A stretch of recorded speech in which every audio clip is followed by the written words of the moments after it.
A paz do Senhor, amados irmãos. Nesse primeiro semestre de 2020, aqui na Igreja Pentecostal de Jesus Cristo, nós estaremos estudando a primeira carta de Paulo aos Tessalonicenses. E por isso, a Escola Bíblica Maranata oferece a você esse subsídio teológico para o crescimento da sua vida espiritual. Acompanhe conosco juntamente com o professor Leonardo Nogueira.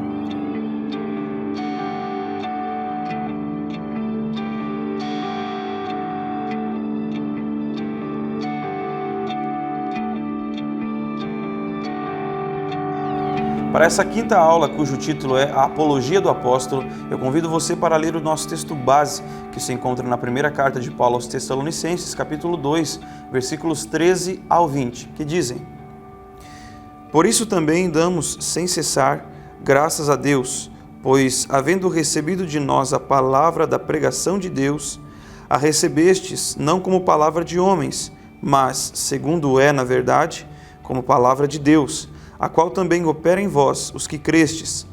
Porque vós, irmãos, haveis sido feitos imitadores das igrejas de Deus que na Judéia estão em Cristo Jesus. Porquanto também padecestes de vossos próprios concidadãos, o mesmo que os judeus lhes fizeram a eles, os quais também mataram o Senhor Jesus e os seus próprios profetas, e nos têm perseguido. E não agradam a Deus, e são contrários a todos os homens, e nos impedem de pregar aos gentios para que possam ser salvos, a fim de encherem sempre a medida dos seus pecados. Mas a ira de Deus caiu sobre eles até o fim. Nós, porém, irmãos, sendo privados de vós por um momento de tempo, de vista, mas não do coração, tanto mais procuramos com grande desejo ver o vosso rosto. Por isso, bem quisemos uma e outra vez ir ter convosco, pelo menos eu, Paulo, mas Satanás não-lo impediu. Porque qual é a nossa esperança, ou gozo, ou coroa de glória? Porventura não sois vós também diante de nosso Senhor Jesus Cristo em sua vinda? Porque vós sois nossa glória e gozo. Nessa altura da nossa lição, Paulo agora faz uma defesa do seu ministério em face das perseguições dos judeus, mais uma vez, contra a Igreja de Cristo e especialmente contra os Tessalonicenses. O apóstolo vai mostrar durante esse texto e durante esse discurso, o que veremos nessa aula, que os irmãos de Tessalônica estavam sofrendo perseguições tanto dos seus concidadãos, dos próprios tessalonicenses, aqueles que viviam na mesma cidade, quanto também daqueles que se diziam judeus, na verdade eram judeus, mas não eram sinceros diante do Senhor. Aqueles que haviam rejeitado a palavra de Deus e por inveja se voltavam contra o ministério de Paulo. Eles, na verdade, tinham inveja porque Paulo pregava-lhes o evangelho e os tessalonicenses se convertiam e eles não tinham êxito em seu ministério. E isso despertou grande revolta entre os judeus e mais uma vez Paulo agora defende o seu ministério e defende a sua postura em Tessalônica em face dessas grandes perseguições. No nosso primeiro ponto, baseado no versículo 13, nós temos o tema falando sobre a palavra de Deus. É muito interessante observarmos que quando Paulo pregou o evangelho em Tessalônica, ele vai registrar que aqueles irmãos receberam a palavra de Deus como de fato ela é, como palavra de Deus e não como palavra de homens. E aqui está um grande fator distintivo no coração daqueles que recebem a palavra. Muitos recebem a palavra, mas como palavra de homens. Outros, porém, recebem a palavra como verdadeira palavra de Deus. E esse é o fator primordial para que essa palavra tenha efeito em nosso coração. E uma observação muito importante nesse quesito é justamente a consideração da Bíblia, da Escritura Sagrada, como palavra de Deus. Nós temos que tomar muito cuidado com certas ideias contemporâneas, que na verdade não são da nossa época, são antigas até, mas que em nosso meio parecem ter tomado proporções maiores, que dizem que, por exemplo, a Bíblia não é a palavra de Deus, mas ela contém a palavra de Deus. Ou seja, que determinadas porções das Escrituras apresentam a palavra de Deus, ou ainda que dependendo da maneira com que eu leio, ela se torna para mim a palavra de Deus. Isso não é verdade. A Bíblia absolutamente é a palavra de Deus. Ela é a palavra revelada de Deus por meio dos profetas, dos apóstolos e que chegou até a nós pelo processo de inspiração das Escrituras. Esta é a verdadeira palavra de Deus e existe uma expressão até engraçada que diz que a Bíblia fechada é só um livro, a Bíblia aberta é a palavra de Deus. Isso também não é verdade, porque as pessoas crendo ou não, a Bíblia continua sendo a palavra de Deus e uma palavra que jamais passará. Portanto, quando olhamos para a igreja de Tessalônica, nós vemos uma postura muito bonita daquelas pessoas que receberam o evangelho pela pregação de Paulo. Para eles, aquilo que Paulo falava não era a palavra de homens, mas sim a palavra de Deus. É interessante também observar como pessoas, elas se revoltam e se levantam contra a palavra do Senhor, que é dita por meio dos seus servos, os pregadores, os profetas que existem. Isso porque as pessoas pensam que aquela palavra, ela não é de Deus, mas é daquele homem que está falando, ou daquela mulher. E se esquecem que a palavra, em primeiro lugar, ela procede de Deus. Em primeiro lugar, ela procede da vontade de Deus, ela procede do Espírito de Deus e não da vontade humana. Inclusive o apóstolo Pedro, quando escreveu a sua carta, ele disse que a profecia, e nenhuma profecia, foi nos dada pela própria vontade dos homens, mas os homens santos falaram inspirados pelo Espírito de Deus, e assim essa mensagem chegou até nós. Então, se nós queremos realmente viver uma vida diante de Deus, se nós realmente queremos viver uma vida cristã, nós temos que entender e aceitar e considerar viver desta maneira, crendo que a palavra de Deus é a Escritura Sagrada e que a Escritura Sagrada é de fato a palavra de Deus. A Bíblia não contém algumas palavras de Deus para mim e outras coisas não servem para mim. Ela é absolutamente a inerrante e a fiel palavra de Deus, na qual podemos confiar completamente. Quando nós ouvimos as Escrituras, ouvimos alguém falando, quando lemos a palavra de Deus, nós temos que ter total segurança de que aquilo se trata da verdadeira palavra de Deus. É interessante também observar que nos nossos dias, as pessoas afoitas pela espiritualidade, as pessoas em busca de algo transcendente para a sua vida, elas buscam ouvir a voz de Deus de diversas formas. Alguns querem que Deus lhes fale por meio de uma profecia, outros querem que Deus fale por meio de um sonho, de uma visão, uma revelação, alguma coisa no monte, e querem ouvir a Deus a qualquer custo, mas não abrem a Bíblia uma vez sequer. Será que essa pessoa realmente quer ouvir Deus falar com ela? Quando nós queremos ouvir Deus falar conosco, basta abrirmos a nossa Bíblia, pois aquela é a palavra de Deus. Ela é a boca de Deus que fala ao nosso coração diretamente, sem intermediários. Basta abrirmos e ouvirmos o que Deus tem a nos dizer. Apenas precisamos considerar essa verdade, assim como os tessalonicenses, que entendiam que aquilo que Paulo lhes falava não era a palavra de homens, mas sim a verdadeira palavra de Deus. No segundo ponto, a apologia de Paulo, baseada nos versículos 14 ao 16, ele faz uma verdadeira defesa do seu evangelho e do seu ministério mediante a situação em que os tessalonicenses viviam e enfrentavam. E uma coisa muito importante que Paulo destaca para aqueles irmãos é a realidade do sofrimento cristão. O sofrimento cristão é uma realidade que nós não podemos nos esquecer e não podemos fugir dela. Paulo vai mostrar que aqueles irmãos receberam o evangelho com muito sofrimento, com muita tribulação, mas nem isso foi capaz de fazer com que eles desanimassem. Nem isso foi capaz de fazer com que eles desanimassem e desistissem da fé em Cristo, muito pelo contrário. O apóstolo Paulo vai encorajar aqueles irmãos para compreenderem que o sofrimento, ele faz parte da vida cristã. O sofrimento não é uma eventualidade da nossa vida cristã diante de Deus. Ele não é um acidente de percurso. O sofrimento é uma realidade com a qual nós devemos estar habituados, porque é isso que o sofrimento é na vida do cristão. Nós temos que compreender claramente pela palavra de Deus que o sofrimento ele faz parte da nossa vida. Muitos, eles desistem do caminho cristão, desistem da fé, porque não conseguem administrar o sofrimento em sua vida. Pensam que isso é impróprio para um cristão, e muitos chegam a declarar e exigir de Deus que lhes prive do sofrimento. No entanto, quando olhamos para a Escritura Sagrada, o apóstolo Paulo vai se regozijar, e não somente ele, muitos outros vão se alegrar pelo fato de poderem sofrer. Por quê? Porque Jesus também sofreu. É importante nós lembrarmos do texto de Filipenses, capítulo 1, versículo 29, em que o apóstolo Paulo vai dizer que a nós nos foi concedido em relação a Cristo não somente crer nele, mas também padecer por ele. É justamente isso que a Escritura nos ensina. E nós temos que ter em mente que o sofrimento, ele é parte presente da nossa vida cristã. Como ele mesmo apresenta aqui em seu texto, o sofrimento, ele é comum a todos os cristãos. E Paulo vai usar uma imagem muito interessante aqui, ao falar aos tessalonicenses sobre esta realidade, em que ele vai vincular esse sofrimento dos cristãos de Tessalônica com aquilo que os profetas e os apóstolos haviam vivido das mãos dos judeus em Jerusalém e em todo Israel de um modo geral.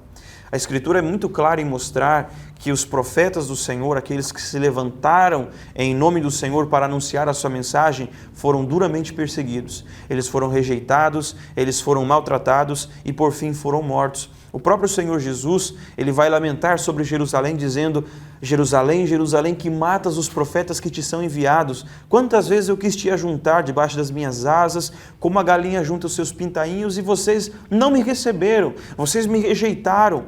Assim era a cidade de Jerusalém. Aquela era a cidade que matava os profetas que Deus enviava.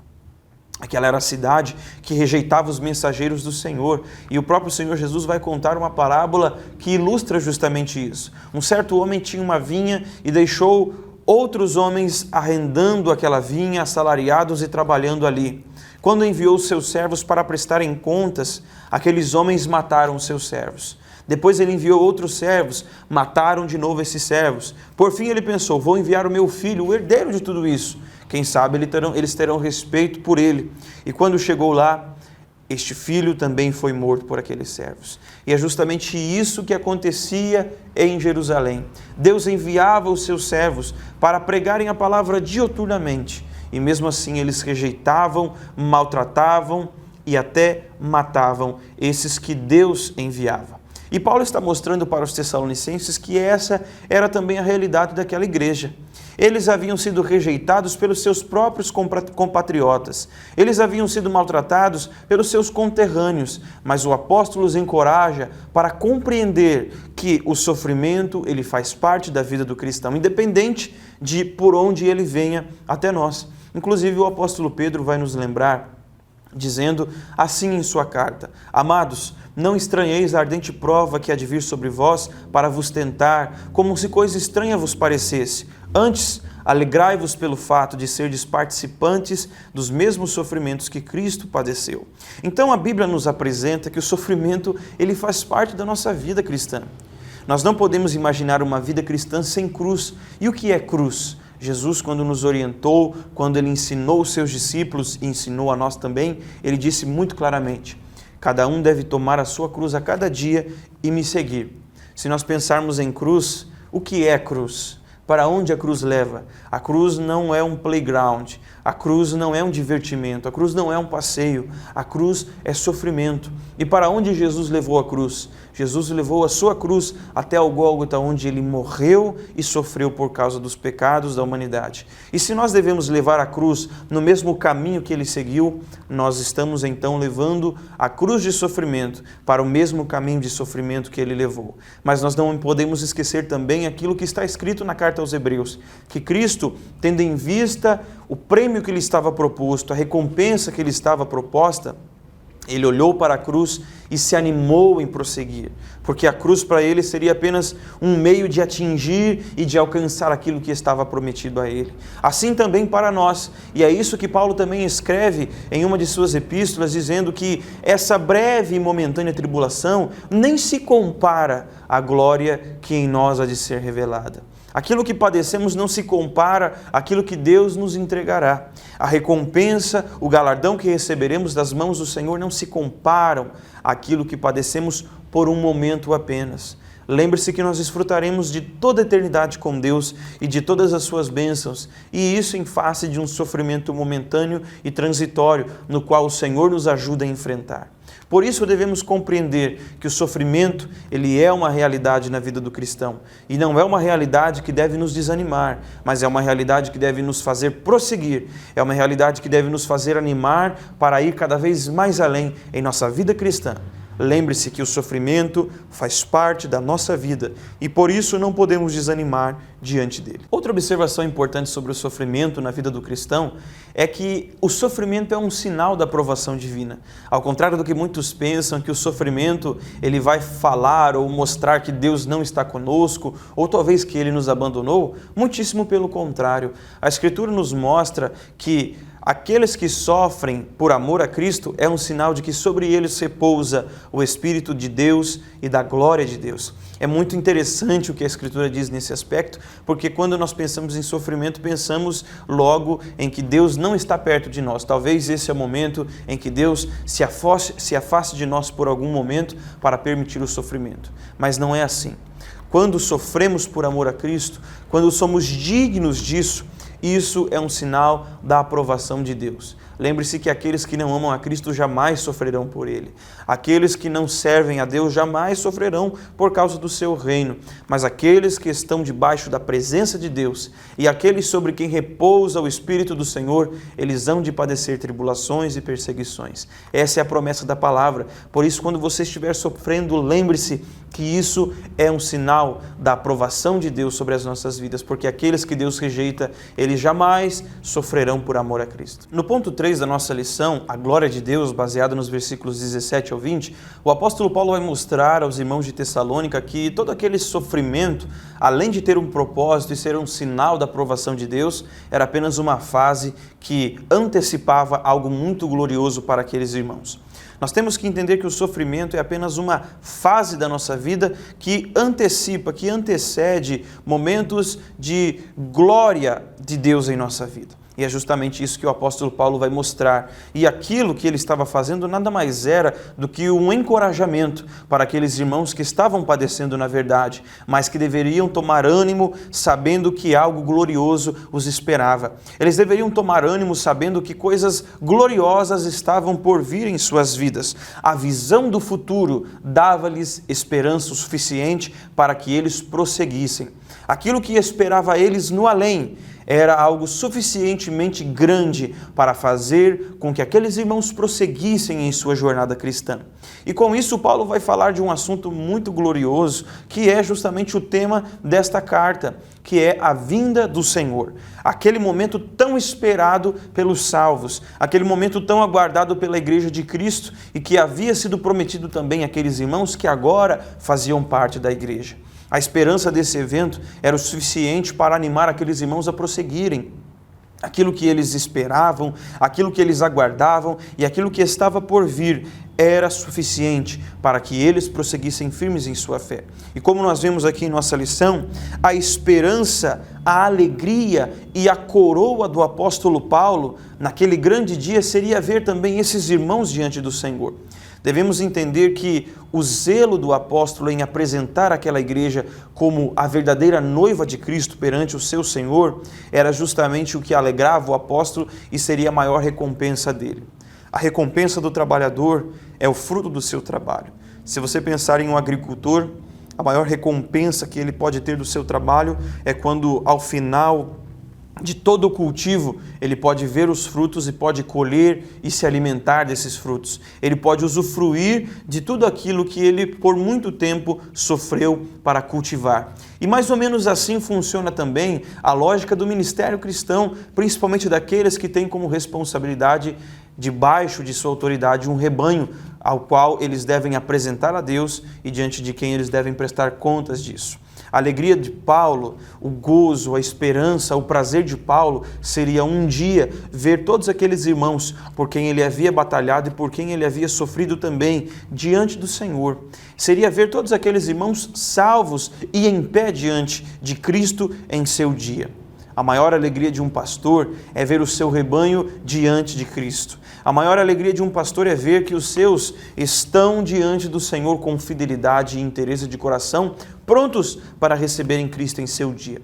Essa era a glória de Deus tão esperada, tanto por Paulo quanto pelos Tessalonicenses. O dia de Cristo, que não traria vergonha, que não traria desprezo, que não traria ignomínia para ninguém. Muito pelo contrário, traria alegria, traria gozo, traria esperança para aqueles irmãos. O sofrimento era momentâneo, as tribulações eram passageiras, mas a glória de Deus seria permanente, se assim também eles permanecessem na presença de Deus. Concluímos esta lição vendo que o apóstolo Paulo incentivava e animava, estimulava aqueles irmãos a prosseguirem em sua jornada cristã, mesmo diante dos sofrimentos. E o que é então que nos encoraja a prosseguir mesmo com sofrimentos em nossa vida. É justamente aquilo que nos espera no futuro. É justamente aquilo que nos espera em outro momento. Aquilo que Deus tem preparado para o seu povo, a sua própria glória eterna, a sua presença eterna e o desfrutar da presença de Deus por toda a eternidade. É isso que encoraja a todos a prosseguirem diante de Deus. É isso que encoraja a todos a, mesmo com os sofrimentos, irem adiante em sua vida cristã. Por isso não desanime. Se você está sofrendo, lembre-se que coisas maiores nos esperam. Lembrem-se que aquilo que Deus tem preparado para nós em sua presença gloriosa nem se compara ao breve sofrimento que temos aqui momentaneamente em nossa vida terrestre. Esta é a lição para nós hoje e não se esqueça disso. O sofrimento ele faz parte da nossa vida, mas a glória de Deus, a esperança de um dia estarmos com Cristo supera todas estas coisas. Deus abençoe por nos ter acompanhado em mais essa aula e queremos convidar você para a aula aqui na nossa igreja, na Rua General Djalma da Rocha Lima, número 70, ao lado do terminal de ônibus do Boqueirão. Todos os domingos a partir das 8h30 da manhã você é o nosso convidado para vir estudar a palavra de Deus junto conosco. E obrigado também por assistir a este vídeo. Queremos convidar também você para o próximo vídeo e você também é convidado a se inscrever em nosso canal, ative o sininho das notificações, deixe o seu like, comente e compartilhe esse vídeo com mais pessoas.